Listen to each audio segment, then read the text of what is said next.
Le soleil de l'après-midi perçait à travers les baies vitrées de l'Académie de combat d'élite, projetant de longues ombres sur l'octogone immaculé où Imani Thompson était agenouillé avec son matériel de nettoyage. Ses mains sombres s'agitaient méthodiquement sur la toile de vinyle, essuyant la sueur et le sang des entraînements matinaux. L'odeur du désinfectant se mêlait à l'odeur persistante de l'effort qu'aucun nettoyage ne pourrait jamais effacer complètement.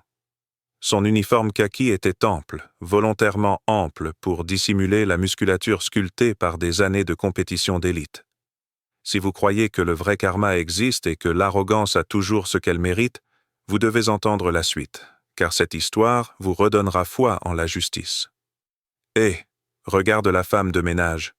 tonna une voix dans l'académie, imprégnée de cette cruauté désinvolte qui naît de celui qui ne se fait jamais dire non. Bradley, The Hammer. Sullivan se pavanait sur le tapis, son entourage de 3 personnes le suivant comme un poisson-pilote traquant un requin. Son équipement d'entraînement Under Armour devait coûter plus cher qu'Imani n'avait gagné en 1 mois de ménage. 1,98 m à l'ego tatoué, tout juste sorti d'un chaos brutal qui avait fait rejouer SportsCenter son coude pendant 3 jours d'affilée. 23 victoires, 2 défaites et une chance de titre en 3 semaines qui le laissait invincible. Je ne savais pas qu'on avait engagé des artistes. Imani ne leva pas les yeux. Elle avait appris depuis longtemps que reconnaître les harceleurs ne faisait que les nourrir. La voix de sa grand-mère résonnait dans sa tête. « Laisse les imbéciles s'épuiser avec leur propre bruit, ma puce. » Elle pressa son chiffon de nettoyage dans le seau, l'eau devenant légèrement rose à cause du sourcil fendu de quelqu'un. « Je te parle, » dit Bradley, son ombre tombant sur elle. Il donna un léger coup de pied dans le seau, projetant de l'eau sur la toile qu'elle venait de nettoyer.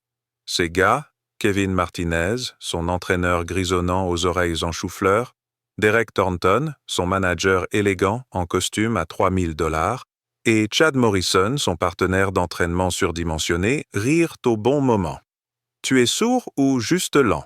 J'imagine que les gens comme toi ne sont pas obligés de répondre quand on leur parle, pas vrai? » Autour de l'académie, plus de 40 membres ralentissaient leurs entraînements. Les tapis de course ralentissaient au rythme de la marche. Les sacs lourds cessaient de se balancer. Chacun sentait le changement d'atmosphère, cette tension électrique avant l'orage. Des téléphones portables commençaient à surgir des sacs de sport. Quelqu'un allait être humilié, et en 2025, si ce n'était pas filmé, est-ce vraiment arrivé? Imani se leva lentement, croisant son regard pour la première fois. Du haut de son 1,70 m, elle dut lever les yeux, mais quelque chose dans son regard fit vaciller le sourire narquois de Bradley l'espace d'une microseconde. Son regard exprimait le calme qui naît d'une confiance absolue ou d'une indifférence totale. « Je fais juste mon travail, monsieur. Je serai dehors dans 5 minutes. »« Monsieur ?» Bradley rit d'un rire sec et moqueur. « Vous entendez, les gars? » Elle m'a appelé « monsieur », comme si elle avait des manières, et tout. Il la contourna lentement, son entourage formant un demi-cercle lâche qui lui coupait la sortie. « Vous avez l'air de vous débrouiller. Ces épaules, cette posture, laissez-moi deviner, vous avez appris à vous battre en prison? Ou peut-être juste à vous battre dans la rue, dans le quartier d'où vous êtes sorti? » Kevin Martinez rit doucement en croisant ses bras balafrés. « Patron, allez, ne terrorisez pas les aides. »« Non, non, je suis sérieux, » continua Bradley, s'échauffant à sa performance. Sa voix résonna dans l'académie silencieuse. « Regardez-la, elle a ce regard, vous savez. On dirait qu'elle a participé à des bagarres de parking, peut-être même à quelques cellules de prison. Je parie que vous êtes doué pour les coups, non? » Il lança quelques coups de poing exagérés et négligés en l'air près de son visage. « Allez, montre-moi à quoi ressemble un combat de ghetto. » La mâchoire d'Imani se crispa. Ses mains, encore humides du produit nettoyant, se fléchirent légèrement le long de son corps. « Je ne veux rien te montrer. S'il te plaît, laisse-moi finir mon travail. »« Oh, elle n'est pas intéressée, » dit Derek Thornton, son instinct de manager lui flairant une mine d'or. Il sortit son téléphone, pensant déjà à la façon dont cela pourrait devenir viral et renforcer l'image de bad boy de Bradley avant le combat pour le titre. « Bradley, tu pourrais peut-être lui donner un peu de motivation. » Les yeux de Bradley s'illuminèrent. Il sortit son portefeuille de son sac de sport et fit mine de feuilleter ses billets. « Dis-moi, ma puce. Je te donne $100. C'est probablement 2 jours de salaire pour quelqu'un comme toi, si tu tiens 30 secondes à m'entraîner avec moi. Juste 30 secondes. On rendra même ça plus intéressant, à main nue pour éviter de blesser tes jolies petites mains gantées. » L'académie était plongée dans un silence total. Même la climatisation semblait s'être calmée. 20 téléphones enregistraient ouvertement. Sur le tapis roulant le plus proche de l'octogone, Zuri Williams, la professeure de yoga, s'était complètement arrêtée, son visage hâlé, crispé par l'inquiétude. Elle était la seule personne dans ce bâtiment à connaître la vérité et elle observait ce désastre avec une horreur grandissante. « Je ne suis pas une battante, » dit doucement Imani, même si sa voix portait un ton étrange que Bradley était trop arrogant pour saisir. « Je suis juste là pour faire le ménage. »« Connerie, » dit Bradley, plus fort maintenant, s'adressant à son public. « Tu as peur? C'est ça. Vous, les gens, vous parlez toujours fort dans la rue, mais quand un vrai boxeur se présente, vous vous résignez. Allez, montre-moi ce que tu as dans le ventre. À moins que tu aies trop peur? À moins que tous ces muscles ne soient que pour la frime? » Chad Morrison, le partenaire d'entraînement, s'avança. 1,93 mètres et 109 kg de puissance. « Patron, je ne pense pas... » « Ferme-la, » lança Bradley. « Je veux voir si la femme de chambre peut se battre. » Il se tourna vers Imani, suffisamment près pour qu'elle puisse sentir son eau de Cologne hors de prix et le shake protéiné dans son haleine. Qu'est-ce qui ne va pas? Tu as peur que les gens voient ce qui se passe quand quelqu'un de ton milieu monte sur le ring avec un vrai champion? Tu as peur que tout le monde te voie comme un prétendant? Les yeux d'Imani se fermèrent un instant. Sa grand-mère lui avait également dit « Il arrive un moment où le silence devient complicité, ma belle. Quand un tyran a besoin d'être éduqué. 300 $, dit-elle doucement. Bradley cligna des yeux. « Quoi? Si tu veux que je m'entraîne, c'est 300 $. Et quand je gagne, tu t'excuses aussi auprès de tous les membres de cette académie pour avoir été une sale conne raciste. » Sa voix restait ferme, mais quelque chose avait changé. La femme de ménage silencieuse avait disparu. Quelque chose d'autre refait surface, quelque chose qui avait été caché sous des vêtements amples et une obscurité délibérée. L'académie s'exclama et rit nerveusement. Le visage de Bradley rougit. « Quand tu gagneras? »« Oh, ma puce, tu as rendu les choses tellement meilleures. Derek, tu comprends? »« Chaque seconde. » sourit Derek, l'appareil photo de son téléphone verrouillé sur eux. « Tu as un marché, » dit Bradley en sortant 3 billets de 100 $ de son portefeuille et en les tendant à Kevin. « Tiens ça. Quand j'aurai fini de l'embarrasser, elle pourra s'en servir pour les soins dentaires. » Il sauta dans l'octogone avec la grâce désinvolte de quelqu'un qui l'avait fait 1000 fois. « Allez, femme de chambre, voyons de quel bois vous chauffez. » Imani regarda Zuri, qui secouait la tête avec frénésie. Mais c'était trop tard. Le moment était arrivé, inévitable comme le lever du soleil. Elle retira sa chemise kaki, révélant un simple débardeur noir en dessous. Et soudain, toute l'académie put voir ce que cachait l'uniforme ample. Des épaules sculptées dans le marbre, des bras témoignant d'années d'entraînement rigoureux, des abdominaux comme sculptés par un maître artiste. « Merde !» murmura quelqu'un dans la foule. Bradley l'avait remarqué, mais avait mal interprété. « Oh, alors tu fais du sport, c'est mignon. Tu fais sûrement ces séances Instagram, non? Du yoga et des poids légers? » Il sautillait maintenant, détendu et confiant, les mains levées dans une posture de MMA classique. Imani monta dans l'octogone avec des mouvements presque fluides. Debout face à lui, sa posture était subtile, le pied gauche légèrement en avant. Le poids parfaitement équilibré, les mains le long du corps, mais prêtes. Rien de tape à l'œil. Rien de gaspillé. La posture de quelqu'un qui n'avait rien à prouver. « Hé, patron, peut-être... » Chad commença depuis l'extérieur de la cage. « Minuteur !» aboya Bradley. « 30 secondes. Démarrage. Maintenant !»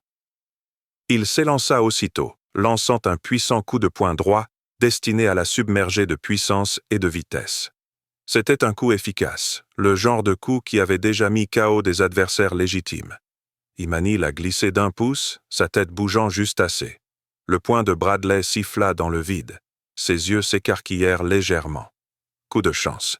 Il a lancé une combinaison, direct, croisé, coup de pied bas. Le coup de pied bas était violent, le genre de coup qui effondre les jambes et met fin au combat. Imani arrêta le coup avec son tibia et attrapa simultanément son bras tendu, redirigeant son élan. Bradley trébucha en avant, déséquilibré pour la première fois depuis des années. Qu'est-ce que... Son premier vrai coup fut un coup de pied avant poussé vers la poitrine, pas violent, presque joueur. Bradley l'encaissa et recula, réévaluant la situation. Cette femme bougeait comme de l'eau, comme de la fumée. Rien n'était là où il l'attendait. Heureusement, grogna-t-il, et il reprit le dessus, cette fois en lutte, profitant de son avantage de taille. Il tenta un double takedown, le genre de ceux qui avaient mis ses adversaires à terre à l'UFC. Imani s'étala parfaitement, les hanches en arrière, son poids s'abattant sur ses épaules. Puis, elle fit un geste qui fit sursauter Kevin Martinez depuis le bord du ring. Elle pivota derrière Bradley, le plaqua dans une variante d'étranglement arrière nu debout et profita de son propre élan pour le retourner. Bradley, The Hammer, Sullivan, invaincu lors de ses 8 derniers combats, s'écrasa sur le dos, le genou d'Imani sur sa poitrine. « Il reste 15 secondes !» a crié quelqu'un dans la foule, la voix tremblante. Bradley rua et roula, sa force supérieure lui permettant de s'échapper. Il se releva, furieux, gêné. « Espèce de garce ! Je vais... » Il a lancé un coup de poing rotatif dans le dos, sauvage et furieux, le même mouvement qui était devenu viral 3 jours auparavant. Imani se baissa sous le choc avec une telle fluidité que cela semblait chorégraphié. Puis, entre 2 battements de cœur, elle frappa. Un coup de pied bas du gauche sur sa jambe avant. Un craquement semblable à celui d'une batte de baseball résonna dans l'académie. La jambe de Bradley céda. Un crochet du droit aux côtes. Précision, pas puissance, visant la côte flottante. Bradley en perdit le souffle. Uppercut gauche au plexus solaire, chirurgical, lui coupant complètement l'air. Et enfin, un coup de pied droit haut venu d'un angle qu'il n'avait jamais vu auparavant, son tibia l'atteignant à la tempe avec juste assez de force pour l'étourdir. Bradley, The Hammer. Sullivan s'agenouilla, haletant, le regard perdu dans le vague. La combinaison complète avait pris environ 2 secondes. Le chronomètre de 30 secondes n'était même pas encore terminé. L'académie a explosé. Les gens criaient, non pas pour célébrer, mais sous le choc. Les téléphones portables tremblaient dans des mains tremblantes tandis que des dizaines de personnes capturaient l'impossible. « Stop !» La voix de Marcus Davis résonna dans l'académie. Le propriétaire sortit en courant de son bureau, le visage mêlé d'horreur et de quelque chose d'autre, la reconnaissance. Il fixa Imani, la regarda avec intensité, et ses yeux s'écarquillèrent. Oh mon Dieu! Oh mon Dieu! Ces combinaisons, ce style, non. Impossible. Imani se tenait au-dessus de Bradley, respirant normalement, sans même être essoufflée. Elle regarda Marcus, et une expression d'excuse se lisait dans ses yeux. « La tempête Thompson » murmura Marcus, et le nom fit l'effet d'une bombe. « Tu es Imani Tempest Thompson, 47 ans et 12 défenses de titre. Tu as pris ta retraite il y a 2 ans, livre pour livre. » Il n'eut même pas le temps de terminer. Zuri avait les mains sur la bouche, des larmes coulaient sur son visage. Bradley releva la tête, du sang coulant de son nez, là où le coup d'Imani avait atterri. « Attends, » dit-il d'une voix rauque. « Attends, ce n'est pas... Tu es une femme de ménage. Tu ne peux pas... » « Je suis femme de ménage, » dit doucement Imani, son accent jamaïcain s'accentuant sous l'effet de l'émotion. « Je fais le ménage dans cette académie parce que, depuis la naissance de ma fille avec une maladie cardiaque, j'avais besoin d'horaires réguliers et d'une assurance maladie. Le combat ne me l'a pas apporté. Ce travail, oui. » Elle le regarda avec une pointe de pitié. « Mais j'ai aussi été championne du monde de kickboxing pendant 6 ans d'affilée, invaincue, à la retraite parce que je n'avais plus rien à prouver et que j'étais une petite fille qui avait besoin de sa mère vivante. La salle de sport était silencieuse, à l'exception de la respiration laborieuse de Bradley. Tu as supposé que parce que j'étais noir, parce que je faisais le ménage, parce que j'étais une femme, j'étais inférieur à toi, continua Imani. Sa voix n'était pas pleine de colère, juste de lassitude. Fatigué que cela se reproduise sans cesse sous différentes formes. Tu as supposé que des gens comme moi apprenaient à se battre en prison, qu'on venait du quartier, qu'on était moins bien que toi. Tu as fait de moi un stéréotype dans ta tête et tu n'as jamais pris la peine de voir la personne en face. Bradley essaya de se relever, les jambes tremblantes. Son visage était passé du rouge au blanc, puis à une pâleur grisâtre. Je n'ai pas... C'était juste des insultes. Tu sais comment les boxeurs... Vous m'avez agressé, dit simplement Imani. Devant 40 témoins. Vous avez tenu des propos racistes. Vous avez provoqué une confrontation physique avec un employé qui a refusé à plusieurs reprises. Ce n'est pas du vulgaire, Monsieur Sullivan. C'est un crime. Derek Thornton, le manager de Bradley, avait sorti son téléphone, mais il n'enregistrait plus. Il passait des appels frénétiquement, essayant déjà de limiter les dégâts. Son ticket repas venait de se suicider devant la caméra. Kevin Martinez monta dans l'octogone et aida Bradley à se relever. Le visage de l'entraîneur était sombre. « Patron, vous devez vous excuser. Tout de suite, avant que ça ne... »« Quoi ?» demanda Marcus Davis, son téléphone à présent sorti. « Devient viral ? Trop tard, c'est déjà sur 20 téléphones. Dans 1 heure, ce sera sur Twitter. D'ici ce soir, ESPN vous appellera. » Il regarda Bradley avec un mépris non dissimulé. « Tu as choisi la mauvaise personne à humilier, fiston. Tu as choisi une légende. » Le regard de Bradley parcourut l'académie, voyant les caméras, les témoins, les preuves de sa destruction diffusées en temps réel. Son titre dans 3 semaines défila devant ses yeux. Les sponsors. L'avenir qu'il avait construit. « Je suis désolé, » murmura-t-il, mais sa voix sonnait creux, désespéré. « Je suis désolé, je ne savais pas. » On ne devrait pas avoir besoin de connaître le CV de quelqu'un pour le traiter avec un minimum de respect, dit Imani. Elle prit sa chemise de ménage et commença à la remettre. On devrait traiter tout le monde avec dignité, peu importe son métier, sa couleur de peau ou les préjugés qu'on peut avoir sur son passé. Elle sortit de l'octogone, prit son seau et ses produits de nettoyage et se dirigea vers les vestiaires. La foule s'écarta devant elle comme la mer Rouge. Personne ne dit un mot. Ils se contentèrent de fixer du regard, leur téléphone continuant d'enregistrer, capturant l'instant où une championne s'éloigna avec sa dignité intacte tandis qu'un tyran affrontait le début de sa chute. À la porte, Imani marqua une pause et regarda derrière elle. « Marcus, j'ai besoin des images de tes caméras de surveillance, sous tous les angles. Mon avocat vous contactera. » Marcus hocha lentement la tête. « Je fais déjà des copies. » Bradley se tenait dans l'octogone, entouré de son équipe, mais complètement seul. Son expression suggérait qu'il commençait à comprendre à quel point il avait mal calculé. Pas seulement le combat, même si se faire démolir en 90 secondes par une « femme de ménage » le hanterait à jamais, mais tout ce qui allait suivre. Si ce moment vous a choqué, si vous avez ressenti cette satisfaction en voyant l'arrogance rencontrer le karma, appuyez sur le bouton d'abonnement et cliquez sur « J'aime », car le voyage d'Imani ne fait que commencer, et la justice qu'elle s'apprête à rendre sera absolument magnifique. 3 heures après la confrontation, Bradley Sullivan était assis dans le bureau d'un avocat, la tête entre les mains, tandis que Derek Thornton faisait les 100 pas, son téléphone fumant presque à cause du volume des appels. La vidéo avait fait exactement ce que Marcus avait prédit. 26 millions de vues en 3 heures sur TikTok, Twitter, Instagram et YouTube. Thompson Tempest était numéro 1 des tendances mondiales. Mais ce n'était pas seulement la bagarre qui devenait virale. C'était aussi le racisme. Et vous parlez toujours en grand. A probablement appris à se battre en prison. De n'importe quel quartier d'où tu es sorti. Tous les médias américains passaient ces extraits en boucle. ESPN avait déjà annulé l'intervention de Bradley dans l'émission First Take.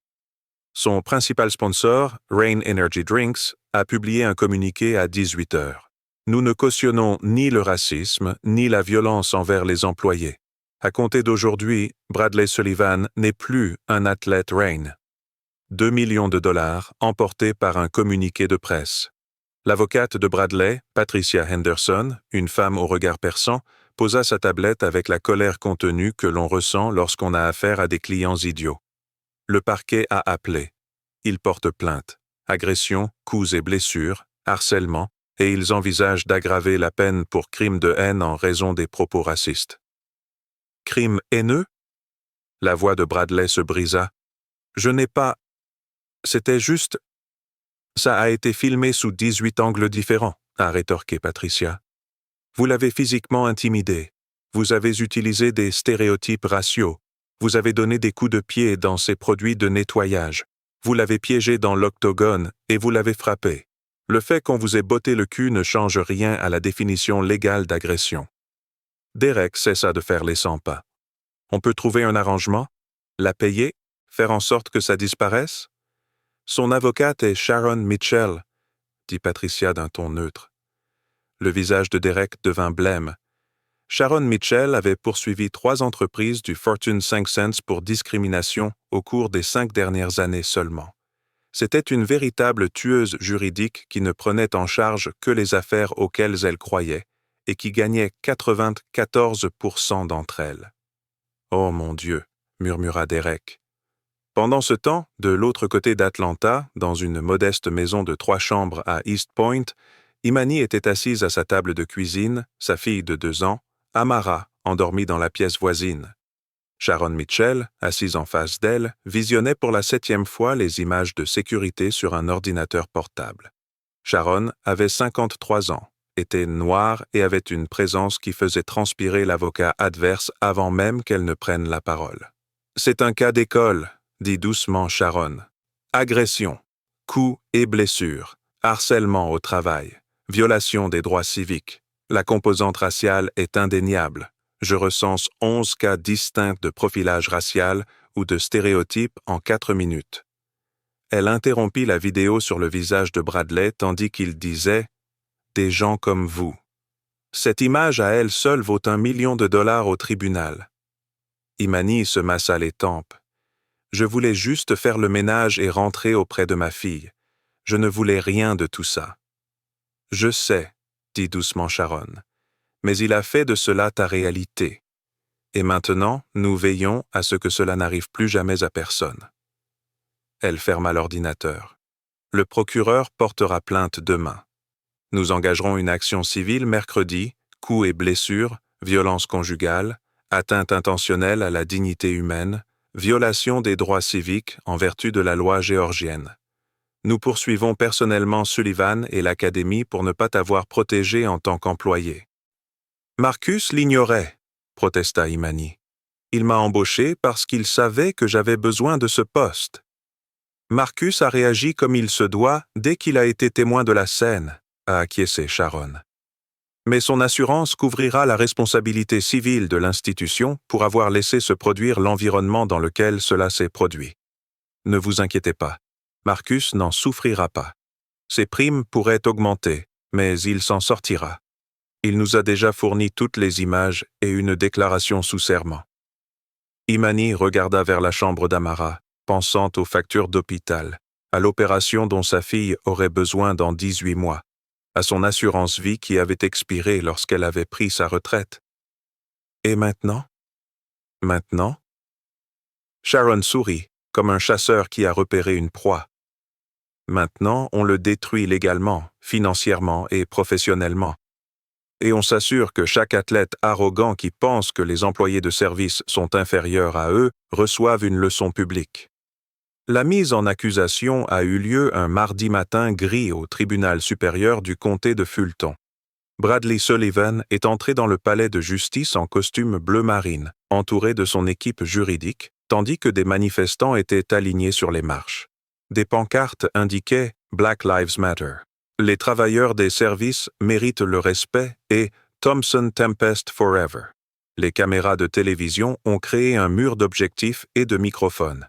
À l'intérieur, la juge Angela Young présidait une femme noire qui avait siégé 30 ans et qui n'avait aucune tolérance pour le racisme dans sa salle d'audience. Elle a lu les chefs d'accusation d'une voix cinglante. Agression aggravée, coups et blessures, harcèlement criminel, violation des droits civiques en vertu de la loi géorgienne 16 novembre 37. L'avocat de Bradley s'est levé. Votre honneur, mon client souhaite plaider non coupable. Il s'agissait d'un affrontement consensuel qui... La juge Young leva la main. Maître, j'ai visionné la vidéo, sous tous les angles. Votre cliente a physiquement intimidé une employée qui avait refusé de participer au moins 4 fois. Il a tenu des propos racistes. Il l'a enfermée dans une cage de combat après qu'elle ait tenté de s'enfuir. La coercition n'a rien de consensuel. Elle posa son marteau dans un craquement retentissant. La caution est fixée à 50 000 $. L'accusé remettra son passeport. Le procès est prévu pour... Elle consulta son agenda. Dans 8 semaines. Dans la galerie, Imani était assise avec Sharon, regardant le visage de Bradley se vider de ses couleurs tandis que la réalité s'imposait. Son combat pour le titre UFC était dans 2 semaines. Il allait devoir déclarer forfait. Sa carrière était en train d'imploser en temps réel. « Votre honneur », répéta l'avocat de Bradley. « Les moyens de subsistance de mon client dépendent de... » Votre client a toujours su gagner sa vie en traitant les gens avec la plus élémentaire décence, a déclaré froidement le juge Young. Il a échoué de manière spectaculaire. La caution est fixée. L'audience est levée.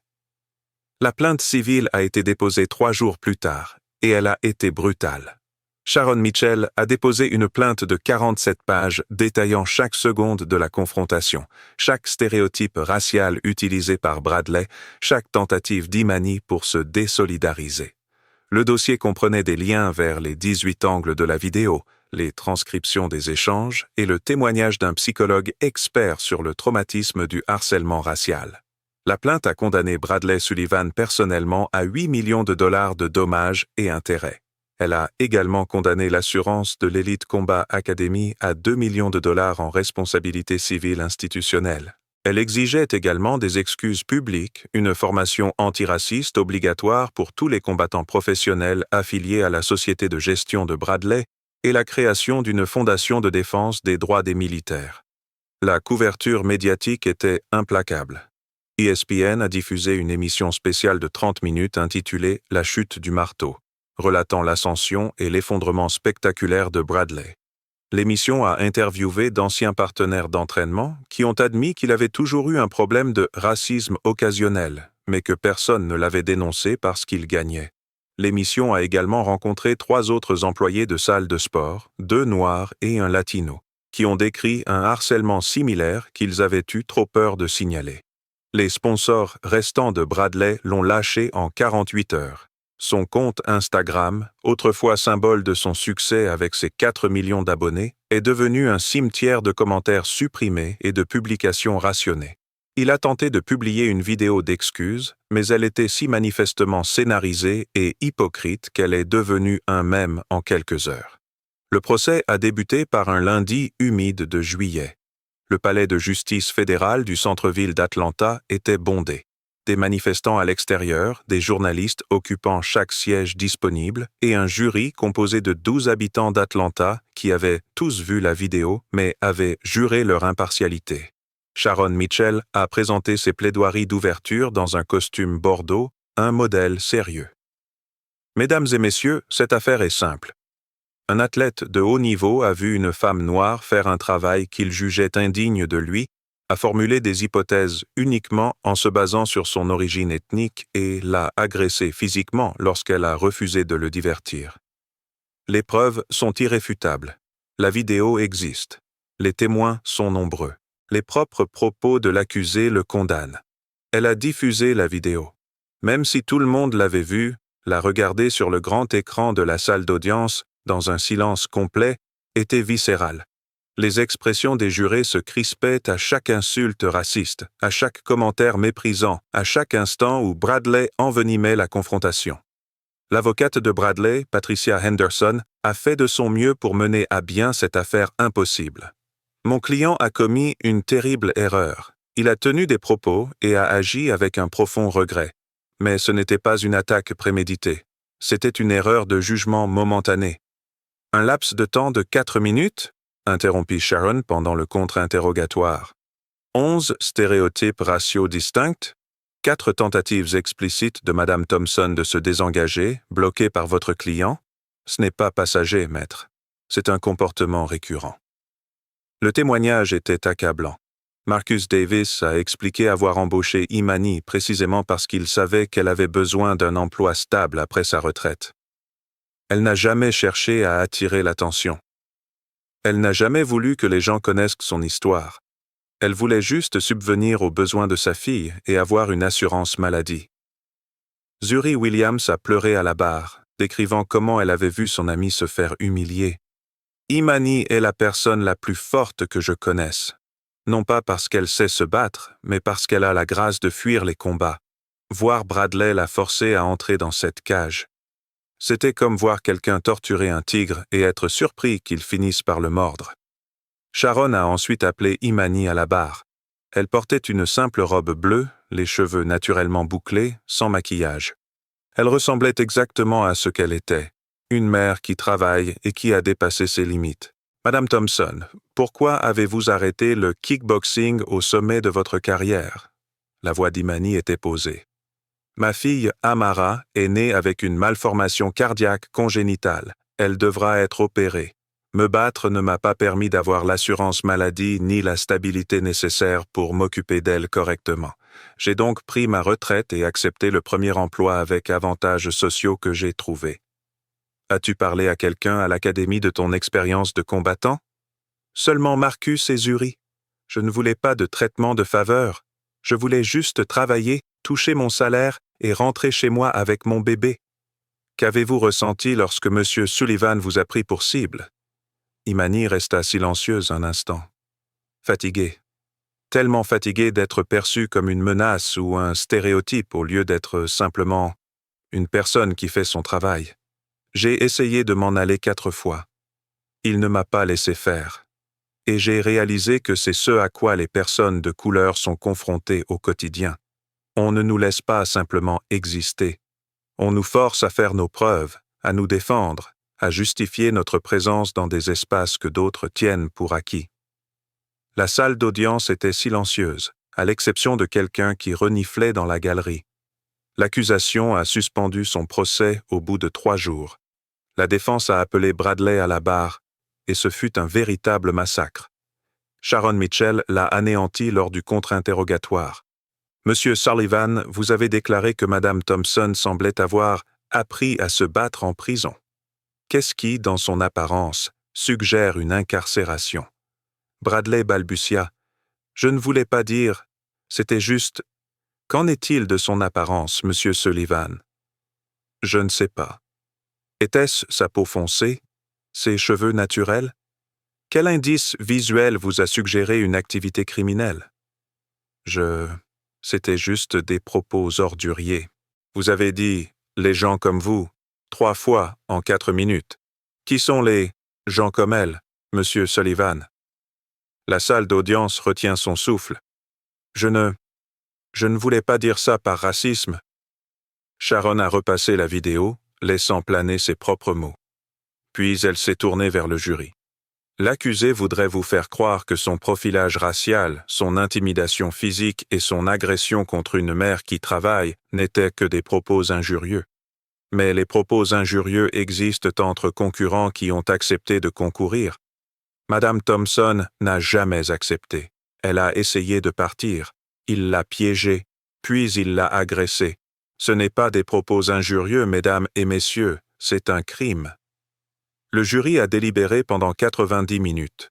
À son retour, la présidente, une femme noire d'une 50aine d'années qui travaillait comme infirmière, se tenait debout, le verdict tremblant dans ses mains. Sous l'accusation d'agression aggravée, nous déclarons le défendeur coupable. La tête de Bradley tomba. Pour coups et blessures, nous déclarons le défendeur coupable. Son avocate a fermé les yeux. Concernant l'accusation de harcèlement criminel avec accentuation de préjugés raciaux, nous déclarons le défendeur coupable. Le juge Young hocha lentement la tête. « Monsieur Sullivan, levez-vous pour le prononcer de la sentence. » Bradley se tenait debout, les jambes tremblantes. Son visage avait la couleur d'un vieux journal. « Vous êtes condamné à 18 mois de prison fédérale, suivi de 3 ans de probation avec sursis. Vous effectuerez 200 heures de travaux d'intérêt général pour enseigner la résolution de conflits dans les communautés défavorisées. Vous suivrez une thérapie obligatoire pour discrimination raciale. Et vous présenterez des excuses publiques, spontanées, sincères et vérifiées par le psychologue désigné par ce tribunal dans les 30 jours. » Elle le regarda avec un mélange de pitié et de mépris. « Vous avez gâché une carrière prometteuse parce que vous ne voyez pas une femme noire comme un être humain digne du respect le plus élémentaire. J'espère que vous en tirerez des leçons. » L'audience est levée. Si vous avez ressenti de la satisfaction en entendant « coupable », si vous pensez que vos actes ont des conséquences, abonnez-vous et cliquez sur « J'aime », car l'histoire d'Imani n'est pas terminée. Elle commence seulement à transformer des vies. Et commentez ci-dessous, la justice a-t-elle été assez loin? 18 mois plus tard, Imani Thompson se tenait à la tribune du Capitole de l'État de Géorgie, s'adressant à une salle comble composée de législateurs, de militants et de journalistes. Elle portait un tailleur anthracite sur mesure, ses cheveux naturels coiffés en élégantes loques. Derrière elle était assis le gouverneur Brian Kemp, les dirigeants du Sénat et Marcus Davis, devenu un allié inattendu dans sa mission. La loi sur la protection des travailleurs des services, commença Imani d'une voix claire et forte, ne concerne pas ce qui m'est arrivé. Elle concerne les millions de personnes qui subissent du harcèlement, de la discrimination et des agressions au travail, sans pour autant pouvoir le prouver par des vidéos virales. Elle concerne les mères célibataires qui font le ménage dans les bureaux à minuit, les agents d'entretien invisibles sur leur lieu de travail, les travailleurs des services dont la société dépend mais qu'elle refuse de voir. Le projet de loi qu'elle avait élaboré pendant 1 an avec Sharon Mitchell et une coalition d'organisations de défense des droits des travailleurs était musclé. Il prévoyait des caméras obligatoires dans tous les gymnases et centres de fitness, des sanctions sévères en cas de harcèlement au travail, une protection pour les employés qui signalent une discrimination, et surtout une présomption légale selon laquelle les interactions entre employeurs et employés sont non consensuelles, sauf preuve du contraire, mettant ainsi fin à la défense du « se battre avec eux ». La tribune a éclaté en applaudissements.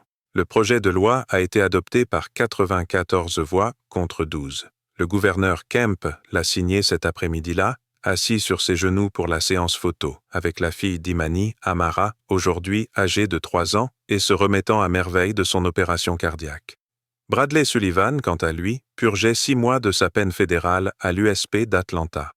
La prison disposait d'une petite salle de sport, rien à voir avec l'Elite Combat Academy, juste des poids rouillés et un sac de frappe qui laissait échapper du sable. Bradley y passait ses heures, non pas à s'entraîner pour la gloire, mais à enseigner la résolution de conflits aux détenus, dont beaucoup étaient de jeunes hommes noirs et latinos qui avaient grandi avec les mêmes stéréotypes qu'il avait utilisés contre Imani. « Pourquoi es-tu vraiment ici ?» a demandé Jamal, un jeune homme de 19 ans, lors d'une séance, son scepticisme étant évident. « Tu es un riche blanc qui s'est fait prendre. Tu t'en fiches complètement de nous. » Bradley aurait pu se mettre sur la défensive. 6 mois plus tôt, il l'aurait fait. Mais la prison l'avait dépouillé de son ego, de son entourage, de ses abonnés Instagram, de tout, sauf de la vérité brute de qui il avait été. « Tu as raison, » dit doucement Bradley. « Je ne connais pas ta vie. J'ai grandi avec tous les avantages. Mais je suis venu ici parce que j'ai ruiné ma propre vie en considérant les gens comme des stéréotypes plutôt que comme des êtres humains. J'ai regardé une femme noire faire le ménage et je lui ai fait tous les préjugés racistes que j'avais absorbés en grandissant. Ça m'a tout coûté. Ma carrière, ma liberté, mon amour-propre. » Il croisa le regard de Jamal. « Je ne peux pas revenir en arrière, mais je peux peut-être empêcher l'un d'entre vous de commettre les mêmes erreurs stupides et haineuses. » Le silence qui suivit n'était pas confortable, mais il était honnête. Hors de la prison, l'accord conclu lors du procès civil de Bradley avait été finalisé. 8 millions de dollars, plus le versement de l'assurance institutionnelle. Imani l'utilisa pour lancer la fondation Thomson, dédiée au soutien des familles des employés des services. La fondation offrait des bourses aux enfants du personnel de nettoyage, des concierges et des agents d'entretien. Elle finançait l'aide juridique des employés victimes de discrimination au travail. Enfin, elle finançait l'opération d'Amara et tous les soins de suivi dont elle aurait besoin. L'Elite Combat Academy a connu sa propre transformation. Marcus Davis s'est associé à Imani pour créer le programme Respect in Combat, une formation obligatoire pour tous les membres sur le traitement du personnel avec dignité, la reconnaissance des préjugés inconscients et les conséquences juridiques du harcèlement. Ce programme est devenu un modèle adopté par 300 salles de sport à travers le pays en un an. Zuri Williams est devenue l'entraîneuse principale du programme, parcourant les installations à travers le pays. Ce qui est arrivé à Imani n'était pas unique, a-t-elle déclaré devant une salle remplie de propriétaires de salles de sport à Dallas. C'était juste filmé. Chaque personne de couleur travaillant dans le fitness a une histoire comme celle-ci. On en a assez de rester silencieux. L'UFC, désireuse de se démarquer du scandale Bradley, a créé un programme obligatoire de diversité et d'inclusion pour tous les combattants. L'échec de ce programme entraînait la résiliation du contrat. Ils ont engagé Imani comme consultante, rémunérée $200 000 pour développer le programme. Elle l'a rendu brutal et honnête, forçant les athlètes à affronter leurs privilèges, leurs préjugés et les rapports de force dans chaque interaction. 2 ans après la confrontation, ESPN a diffusé une émission spéciale. Où sont-ils maintenant? L'incident de Thompson Tempest. Ils ont interviewé Bradley en prison, son physique UFC s'étant adouci, son arrogance remplacée par une sorte d'humilité. « J'étais raciste », a-t-il déclaré sans ménagement à la caméra, sans avocat présent pour adoucir ses propos. Pas un raciste de type membre du clan, mais un raciste ordinaire. Les suppositions, les blagues, la façon dont je percevais les Noirs comme inférieurs. Je me croyais meilleur qu'Imani parce qu'elle faisait le ménage et que j'étais un champion. En réalité, c'est elle qui a toujours été la championne. J'étais juste une brute avec une bonne image. Il marqua une pause, la voix brisée. Je pense à elle tous les jours. À la façon dont elle a essayé 4 fois de partir et je ne l'ai pas laissé faire. À la façon dont j'aurais pu la laisser faire son travail et rentrer chez elle auprès de son enfant. J'ai détruit ma vie, mais surtout, j'ai traumatisé la sienne. C'est ce qui m'empêche de dormir. L'interview a été vue 60 millions de fois. Certains ont salué son évolution. D'autres ont dit que c'était trop peu, trop tard. Interrogé sur son commentaire, Imani a simplement répondu « J'espère qu'il est sincère. Pas pour moi, j'ai tourné la page. Pour le bien de la prochaine personne qui croisera son chemin. » Amara Thompson a fêté ses 5 ans par une matinée ensoleillée d'octobre, ses cicatrices d'opération à peine visibles sous sa robe d'anniversaire Vaiana. La fête avait lieu à l'Elite Combat Academy, transformée avec des ballons et un château gonflable dans l'octogone où sa mère avait été attaquée. 40 enfants couraient partout en hurlant, dont plusieurs enfants d'employés de gymnase dont les fonds pour leurs études étaient désormais assurés par la Fondation Thomson. Marcus porta un toast, la voix lourde d'émotion. Il y a 3 ans, un événement terrible s'est produit dans ce bâtiment. Une femme a été agressée à cause de sa couleur de peau et des préjugés d'un homme de peu de valeur. Mais de cette obscurité est née la lumière. Un mouvement, une fondation, des lois qui protègent les travailleurs de tout l'État. Imani a pris sa douleur et l'a transformée en objectif. Imani serrait Amara contre elle, le cœur de sa fille battant fort et régulièrement contre sa poitrine, ce battement qui avait failli ne plus l'être, mais qui représentait désormais tout ce pourquoi Imani s'était battue. « Ma petite fille, murmura-t-elle, tu vas grandir dans un monde un peu meilleur parce que les gens en ont décidé ainsi. » Plus tard dans la soirée, une fois la fête terminée et Amara endormie, Imani était assise dans son bureau à consulter ses emails. L'un d'eux retint son attention, celui d'une femme de l'Oregon, une femme de ménage latino-américaine travaillant dans une entreprise technologique qui avait été harcelée par des dirigeants. Elle avait signalé l'incident en citant l'affaire Thompson comme précédent. Son entreprise avait réglé le litige pour $300 000 et licencié les dirigeants concernés. Votre courage m'a donné du courage, a écrit la femme. Merci de ne pas rester silencieux. Imani a transmis l'email à Sharon Mitchell avec un message simple. Voici pourquoi. Bradley Sullivan a été libéré après 14 mois de prison pour bonne conduite. Il a émergé dans un monde qui avait évolué sans lui. Son contrat avec l'UFC a été résilié. Ses anciens sponsors ne voulaient plus rien savoir de lui. Ses comptes sur les réseaux sociaux, qui comptaient autrefois des millions d'abonnés, étaient devenus des villes fantômes numériques. Il a accepté un poste de professeur d'autodéfense dans un centre communautaire de Decatur pour 15 $ de l'heure. Pas de gloire, pas de caméra, pas d'entourage. Juste lui, une salle remplie d'enfants, et le lent et sans attrait du cheminement vers une meilleure condition humaine. L'une de ses élèves était une petite fille noire de 12 ans, Kiera, qui lui rappelait douloureusement sa conversation avec Imani. « Tu es plutôt doué », lui dit Bradley après qu'elle ait exécuté une barre de bras parfaite sur son partenaire d'entraînement. « Ma mère dit que les gens comme toi disaient que les gens comme moi ne savaient pas se battre, » dit Kiera, le défiant du regard. « Ça a changé, non ?» Bradley croisa son regard et y vit Imani. La même force tranquille, le même refus de se laisser amoindrir. « Oui, » dit-il doucement, « ça a changé. Grâce à quelqu'un de bien plus courageux que moi. » 5 ans après la confrontation, Imani se tenait dans le même octogone à l'Elite Combat Academy, mais cette fois entouré de 50 employés de service, concierges, agents d'entretien, personnel de maintenance venus de tout Atlanta.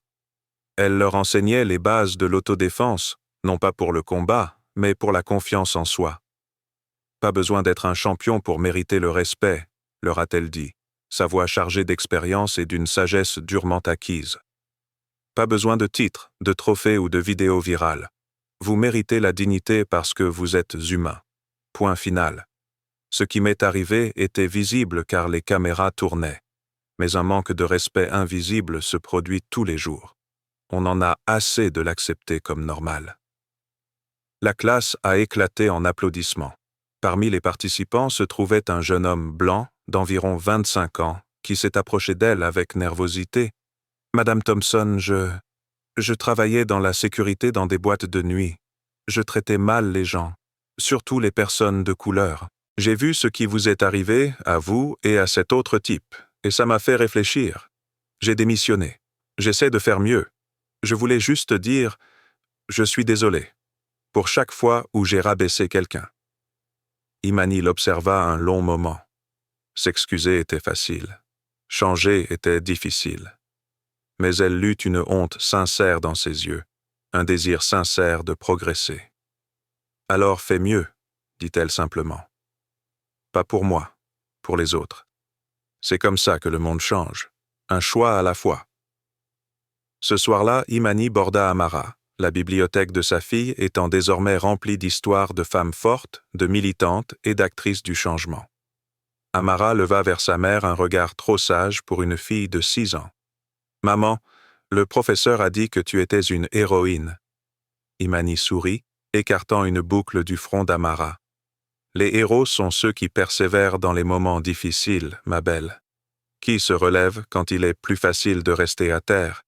Toi aussi, tu seras un héros, à ta façon. Comme si tu avais renversé cet homme méchant? Non, ma belle. » Imani embrassa le front de sa fille. « Comme si je m'étais relevé après. C'est ça, le vrai super-pouvoir. Pas le combat, mais la guérison. Reconstruire quelque chose de meilleur à partir des morceaux brisés. » Tandis qu'Imani éteignait la lumière et fermait la porte, elle repensa à Bradley dans son centre communautaire, enseignant à des enfants qui ne connaîtraient jamais son nom ni sa honte, à la législation qui protégeait désormais les travailleurs dans toute la Géorgie, à la fondation qui soutenait 300 familles, au changement de culture, modeste mais réel, qui s'opérait dans les salles de sport et les entreprises partout aux États-Unis. La confrontation avait duré 4 minutes. Les conséquences se répercuteraient sur des générations. Si cette histoire vous a touché, si vous croyez que le courage d'une seule personne peut changer le monde, faites 3 choses dès maintenant. Abonnez-vous à cette chaîne, car les histoires de justice et de transformation comptent. J'aime si vous avez ressenti toutes les émotions de ce parcours. Commentez ci-dessous en indiquant d'où vous regardez et partagez une façon pour vous de défendre quelqu'un qui a besoin d'un allié. Et partagez cette vidéo, car quelque part, en ce moment même, quelqu'un est licencié, stéréotypé ou attaqué pour avoir fait un travail honnête. Il faut qu'il sache qu'il n'est pas seul. Il faut qu'il sache que la dignité ne s'acquiert pas par des titres ou des salaires. Elle est inhérente à la nature humaine. Les anges ne portent pas toujours des capes. Parfois, ils portent des uniformes de nettoyage et des serpillières. Parfois, ce sont des champions qui se cachent à la vue de tous, attendant le moment où le silence ne sera plus une option. Voici l'histoire d'Imani Thompson. Quelle sera la vôtre?